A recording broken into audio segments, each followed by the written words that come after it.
Ego sum panis vivus, vide cielo descendit. Eu sou o pão vivo que desceu do céu. Caríssimos irmãos, a Santa Igreja, nossa mãe, interrompe hoje o ciclo dos grandes mistérios da nossa salvação para fixar os olhos naquele sacramento que contém todos os mistérios, a Santíssima Eucaristia.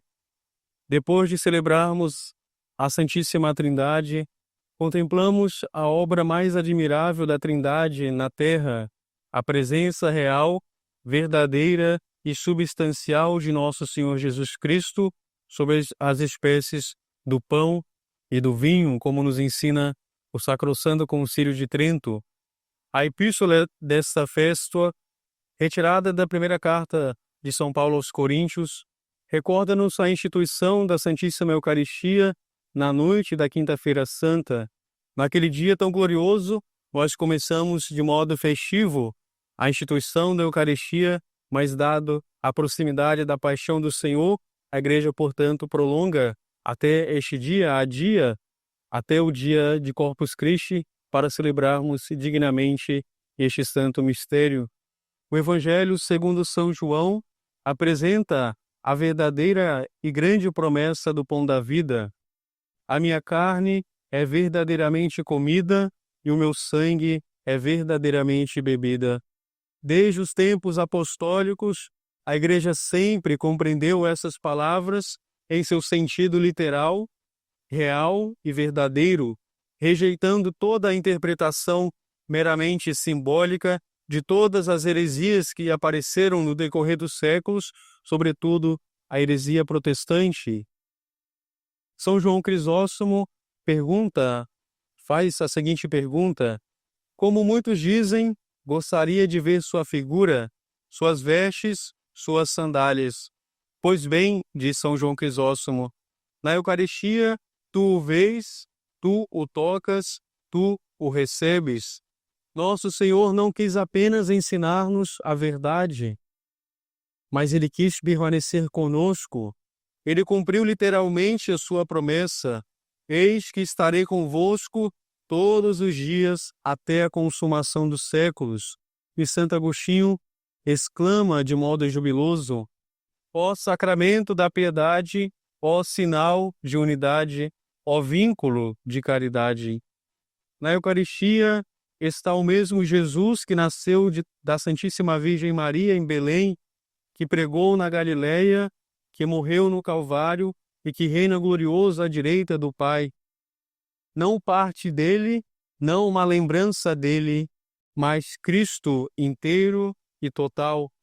Santo Tomás de Aquino nos ensina: nenhum outro sacramento é mais salutar que este. Nele se apagam os pecados, crescem as virtudes e a alma se enriquece de todos os dons espirituais.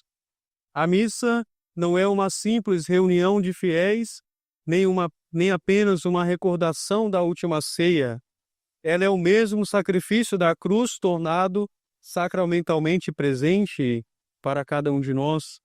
E nos ensina São Leão Magno: aquilo que era visível em nosso Senhor passou para os sacramentos. Nos sacramentos nós encontramos, e o próprio Cristo toca fisicamente as nossas almas.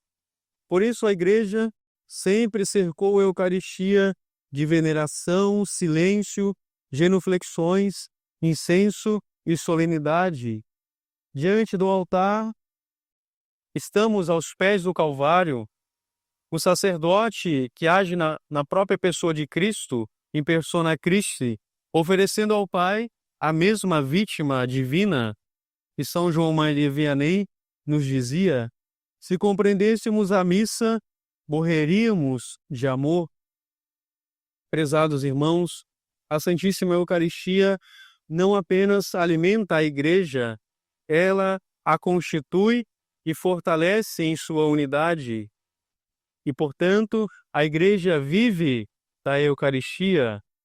A Eucaristia está de modo inseparável ligado à comunhão eclesial e também à sucessão apostólica. A Eucaristia edifica a Igreja e, ao mesmo tempo, exige a comunhão com a Igreja única fundada por Cristo e deixada pelos apóstolos por todos os séculos.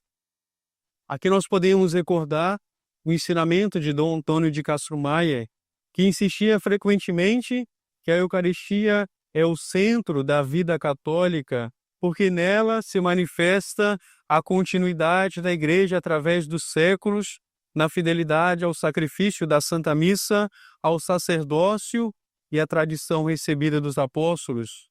Entretanto, essa fidelidade não pode ser entendida fora da natureza visível e hierárquica da Igreja. A celebração, portanto, da Santa Missa autêntica pressupõe a comunhão eclesial e manifesta esta mesma comunhão. A Eucaristia e a Igreja são inseparáveis. Quem ama verdadeiramente a Sagrada Eucaristia, ama também a Santa Igreja que a guarda, ensina e a distribui aos fiéis. Por isso, Corpus Christi também é uma profissão pública de fé na Igreja, una, católica e apostólica. Ao seguirmos hoje em procissão, nós proclamamos Cristo. Nós proclamamos que Cristo continua reinando no meio de seu povo e conduzindo a sua Igreja através da sucessão apostólica, que age, portanto, por meio dos sacerdotes. E São Paulo nos adverte: quem come deste pão ou bebe deste cálice indignamente será réu do corpo e do sangue do Senhor. Por isso a Igreja sempre recomendou uma confissão frequente, o exame de consciência e o estado de graça para a recepção digna da Sagrada Comunhão. E nos diz Santa Teresa de Jesus: quando recebeis a comunhão, lembrai-vos de quem entra em vossa alma. Que nós não possamos receber nosso Senhor por mero costume, mas com viva fé, humildade profunda e amor ardente. A providência divina quis confirmar de modo admirável a fé da Igreja na presença real de nosso Senhor na Santíssima Eucaristia. No século XIII, um sacerdote da região da Boêmia, atormentado por dúvidas sobre a presença real de Cristo, peregrinou a Roma pedindo a graça da fé. Ao celebrar a Santa Missa na cidade de Bolsena, no ano de 1263, no momento da fração do pão da hóstia, esta começou a derramar sangue que manchou o corporal sobre o altar, e o Papa Urbano IV encontrava-se então em Orvieto, e após cuidadosa investigação, reconheceu o milagre e no ano seguinte instituiu para toda a Igreja a festa do corpo do Senhor por meio da bula Transiturus de hoc mundo. Mas Deus já havia preparado essa solenidade por meio de algumas revelações concedidas a Santa Juliana de Cornilon, que ardentemente desejava uma festa especial dedicada ao Santíssimo Sacramento. Assim, por meio dos santos e dos milagres, nosso Senhor manifestou novamente aquilo que a Igreja sempre acreditou, que sob as aparências do pão está verdadeiramente presente o corpo, sangue, alma e divindade de nosso Senhor Jesus Cristo. Por isso, a profissão de Corpus Christi não é uma simples tradição piedosa, é uma proclamação pública da realeza e da presença de Cristo entre os homens. E entre os grandes papas da Eucaristia, destaca-se São Pio X, que tinha como lema do seu pontificado instaurare omnia in Christo, restaurar todas as coisas em Cristo. Ele, convencido de que a renovação da Igreja passava pela Santíssima Eucaristia, combateu a prática comum de adiar de modo excessivo a primeira comunhão, e em 1910, com um decreto como singulares, determinou que as crianças fossem admitidas à Sagrada Comunhão tão logo alcançasse o uso da razão, aproximadamente aos 7 anos. O Santo Pontífice afirmava que Jesus não queria ser afastado das crianças, mas acolhido por elas.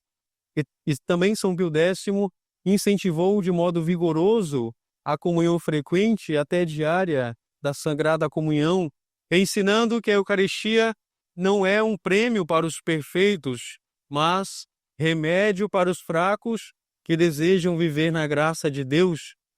Ele mesmo dizia: as crianças vão receber força para lutar contra as paixões antes que elas despertem plenamente em suas consciências.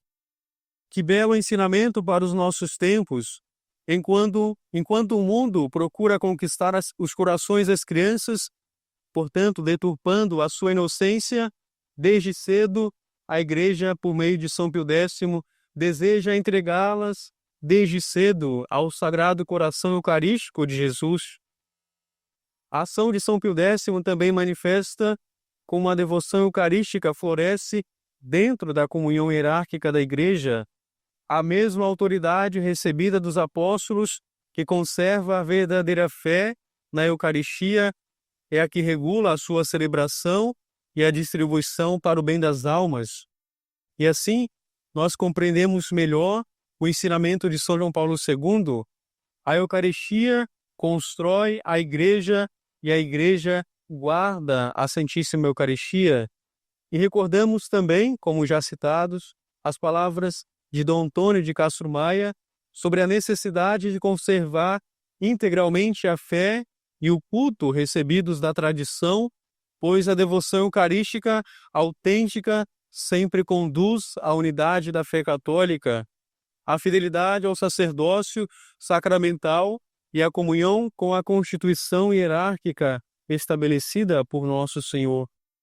Diante do Santíssimo Sacramento, portanto, caríssimos fiéis, professamos não apenas a nossa fé na presença real de Cristo, mas também a nossa fé na Igreja Una, Santa, Católica e Apostólica, que há 2000 anos conserva intacto este tesouro divino para a salvação dos homens.